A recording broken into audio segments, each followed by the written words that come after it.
더불어민주당 신현영입니다.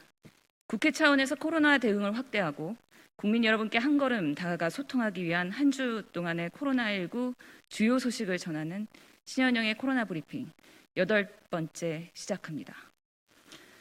오늘 코로나 신규 확진자 수는 1,540명입니다. 지난주 감염 재생산 지수는 0.99로 전주 대비 1.04에 비해 1 미만으로 감소하였습니다.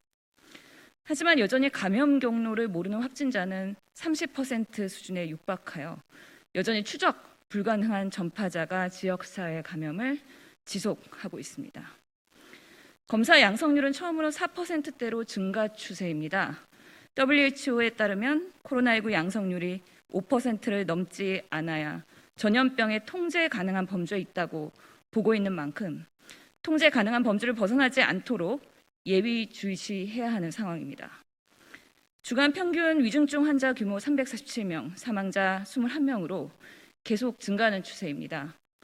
이에 따라 즉시 가용 중환자실도 감소하고 있기에 중증 환자 예방과 병상, 수급난 방지를 위한 준비가 더욱 필요합니다. 두 번째로는 공공의료에 대한 문제입니다. 코로나 장기화로 방역 최전선에 선 공공병원들이 감염병 이외의 진료 기능이 소실되고 있습니다. 코로나19 이후 회복까지 3에서 5년 걸릴 것으로 추정한다는 보고도 있는 만큼 감염병 시대의 공공병원의 반쪽짜리 기능 유지로 인해 공공의료 체계 더욱 무너지고 있습니다. 보건소 인력도 이미 한계에 다다랐습니다. 청와대 국민청원 게시판에도 방역 대응 인력의 피로감과 번아웃을 호소하는 글이 올라오고 있습니다. 현장에서 정규직과 파견직, 비정규직 업무 역할 분담, 처우의 일관성과 형평성을 살피며 인력 보강이 이루어져야 할 것입니다. 이와 더불어 역학조사의 정확성 향상이 필요합니다. 감염 경로 차단을 위해 역학조사의 정교함, 정확성은 필수 요소인데요.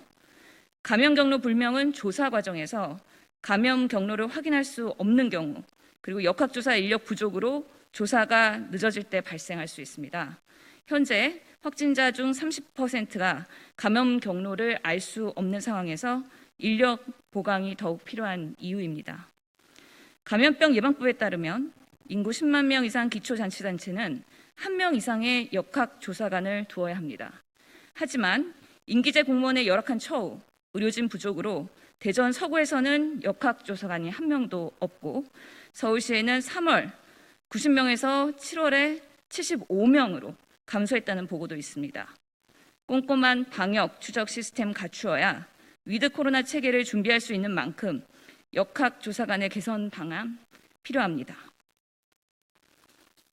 국내 돌파 감염자 1,132명 중 분석 결과 얀센 접종자 그리고 30대의 비중이 가장 높았습니다. 이는 4차 유행 시기 사회적 활동량이 많은 인구 집단의 특성 그리고 백신의 예방 효과가 반영된 것으로 판단됩니다. 돌파 감염자 가운데 델타 변이 바이러스 확진자 또한 30대가 46%를 차지하면서 절반 가까이 가장 많은 비중을 차지했습니다. 백신에 대해서 말씀드리겠습니다. 어제부터 50세 미만 성인의 예약 접종이 시작되었습니다. 안정적인 시스템이 운영된 것이 다행입니다. 10부제 예약 지속해야 되는데 국민 여러분들께서 어려움 없이 예약과 접종, 사후 관리 받으실 수 있도록 점검하고 또 점검하길 당부드립니다. 3차 부스터샷을 시작한 미국과 이스라엘의 사례를 우리도 참고할 필요가 있습니다. 이스라엘의 42만 건의 3차 접종에도 불구하고 14건의 돌파 감염이 발생한 것처럼 변이 바이러스의 진화는 끝이 없고 이를 추격하는 백신의 고도 기술이 인류 전체 생존에 매우 중요합니다. 우리 정부는 3차 추가 접종을 대비해서 5천만 회분의 mRNA 백신을 추가 구매 협상 마무리 단계에 있습니다. 또한 국산 백신 개발주자 SK바이오사이언스가 오늘 식약처의 3상 인상 승인을 받았습니다. 7개 국내 백신 개발의 선두를 달리고 있는 상황인데요. 이렇듯 앞으로 예측 불허한 감염병 시대 우리 정부는 해외에 효과 있는 백신 구매와 더불어 국산 백신의 지원, 투트랙 전략으로 글로벌 백신 허브 국가로의 발편 마련해야 합니다. 이를 위해 정부는 국내 백신 회사들에 대한 전폭적인 지원 노력을 하고 있습니다. 국산 치료제 백신 선구매, 또한 임상, 이상, 중간 결과를 토대로 면역원성, 안전성, 국가지원 R&D 여부, 성공 가능성 등을 전문가들이 종합적으로 판단해서 진행할 예정입니다. 이때 임상 3상 시험계획 승인은 기본적인 조건입니다. 하지만 국산 치료제 백신 회사들이 임상 3상을 진행하는 데 있어 비교 임상에 필요한 대조군 백신 마련에 어려움이 있습니다. 이미 백신을 판매하는 다국적 회사들이 비교 대상이 되길 꺼려하고 연구 목적 제공에 부정적인 상황에서 중소업체 개발 회사들이 아스트라제네카 같은 비교 대상 백신을 구할 방법이 없어 난관에 봉착했습니다. 국가가 온 힘을 쏟아서 이상 임상까지 끌고 온 기술력 사장되지 않도록 중소기업의 최대한의 지원, 박차를 기할 필요가 있습니다. 마지막으로 코로나 위드 코로나에 대한 방역 전환에 대해서 말씀드리겠습니다. 코로나 장기화로 인한 방역 피로감에 점점 서민들의 삶이 한계에 다르고 있습니다.